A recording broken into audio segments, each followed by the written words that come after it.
Greetings, members, one and all of the Salivation Nation, with a surprise. Gold and this metal are considered the best investments. And here's a hint, it's not silver, according to this latest report, talking about the spillover index. So let's explore.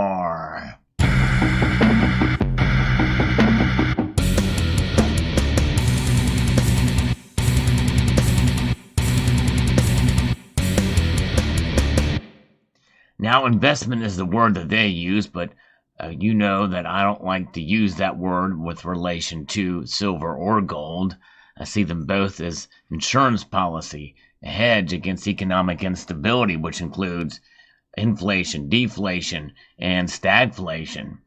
But nonetheless, there's an article that came out from mining.com that was shared with me by a member of the community that talks about financial spillover effect and how very interestingly enough, it's more intense between gold and silver. Kind of does make sense. Let's go through this, but there's some interesting other tidbits in here.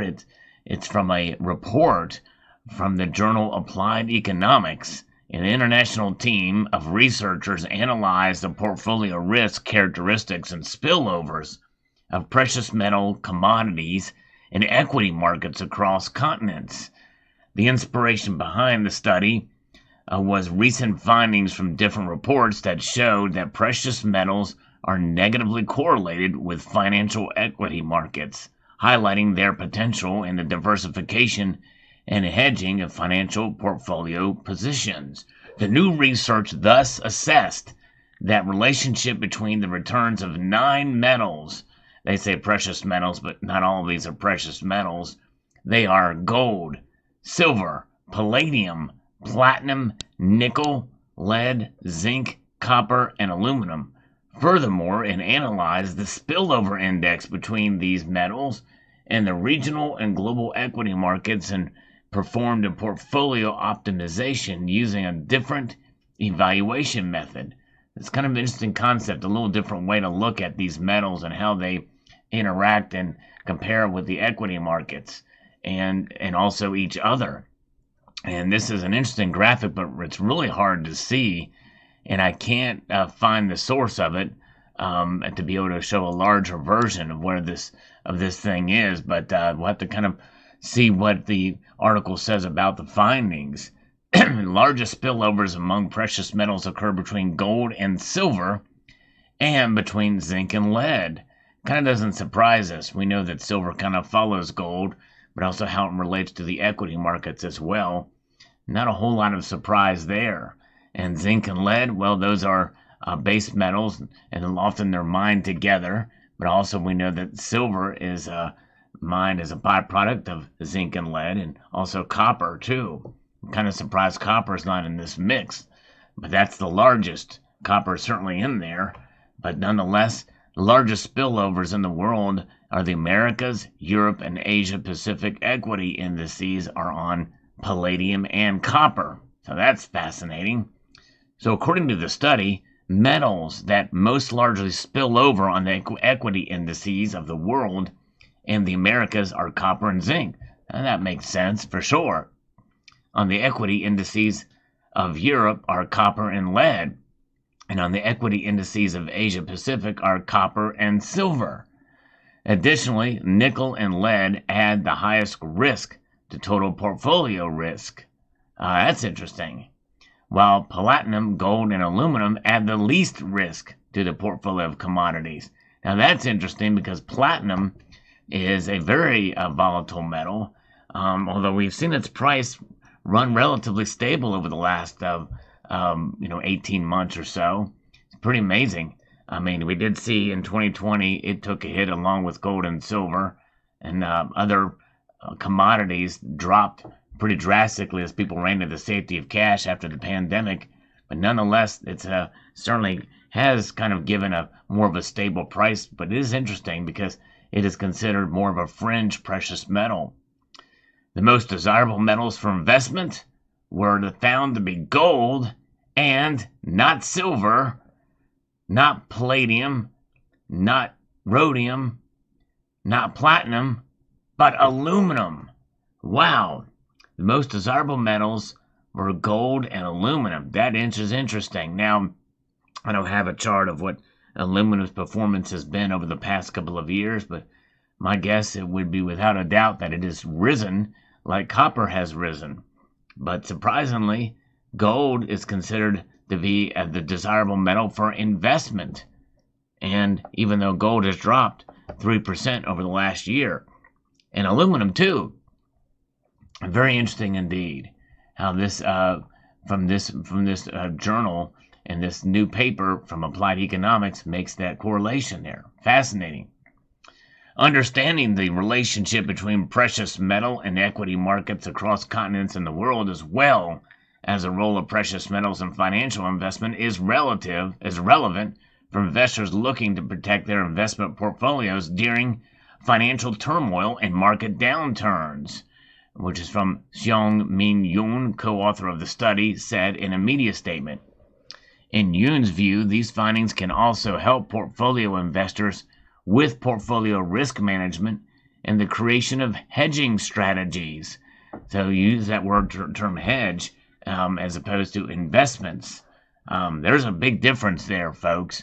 And I don't know if they actually, if the article makes that clear or not, or maybe just use those terms somewhat interchangeably here, but interesting. In addition to this, he believes that financial policymakers can benefit from the study by gaining relevant insight on how the inclusion of precious metals can help them with important financial investment decisions. Well, if we look at where things are going now, and many people feel that that gold and silver will rise this year, if not this year, next. It may be a good time to consider them as investment strategies as opposed to hedging. But nonetheless, I still don't think that's wise, because what happens when gold and silver rise? Typically, the dollar strength weakens, and we already are seeing inflation, and inflation is nothing new. It's just been ramped up. It's not controlled anymore. It's out of the comfort zone of the Federal Reserve. What is the Federal Reserve's comfort zone? 2 to 2.5%.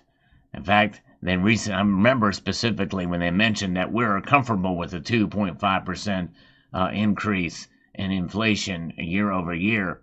And then all of a sudden we saw inflation come and hit, and so therefore it's out of their comfort zone of what they want. I won't say it's out of control yet, inflation. We'll see if these rate hikes that are coming in March occur and it doesn't have any effect, then it'll be considered out of control. Because some people feel that the Fed's tools of raising interest rates will rein in the inflation. I don't think that's going to happen, but I'll reserve judgment. We'll see. I think the cat is out of the bag in terms of all the quantitative easing and money printing they have done. So therefore, when gold goes up and silver goes up, or aluminum for that matter, well, it's because of inflation. Inflation is what is driving these prices upward, because aluminum itself and gold and silver do not pay dividends. So, what kind of spillover is that? And how is that going to react? And between continents and equity markets, everything is going to be reacting to inflation.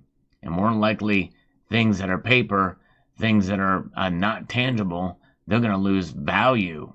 Whereas gold and silver and tangible assets will maintain value. Talk about a spillover there. That's what's going to happen. But the greatest correlation here between gold and silver is where this spillover index is. And it's kind of it's a term I looked up, the spillover index. It really doesn't really mean, it can mean pretty much anything. But it talks about characteristics between environmental impact as well as financial and economic impact between geographic regions and commodities. And this is between equity markets and precious metals. So interesting indeed, but a little bit kind of out there in terms of how you rate that and how you measure it. Again, we're not really seeing this. We can't really read a lot of this stuff like that. Between the spillover it's not really defined properly or completely in this article. But nonetheless, interesting indeed. I think what this tells us is that, precious metals do affect everything, and there can be spillover in terms of how it relates to other commodities, and especially when we know that there are organizations, big banks, that hold gold as in their coffers, and we also know that silver has value too, and so therefore we will start to see them react, and I think, to inflation. So there you go. Let me know what your thoughts are in the comments section below. Interesting indeed. And if you haven't checked it out, I posted a video earlier about what gold and silver would do, and with the price if mining stopped completely. Check that video out if you get a chance. I'll link it at the end screen of this video or pin it in a comment below. And I would like to extend a multitude of gratitude to you all for taking the time to watch this video, and to encourage you to please rate, share, comment, and subscribe.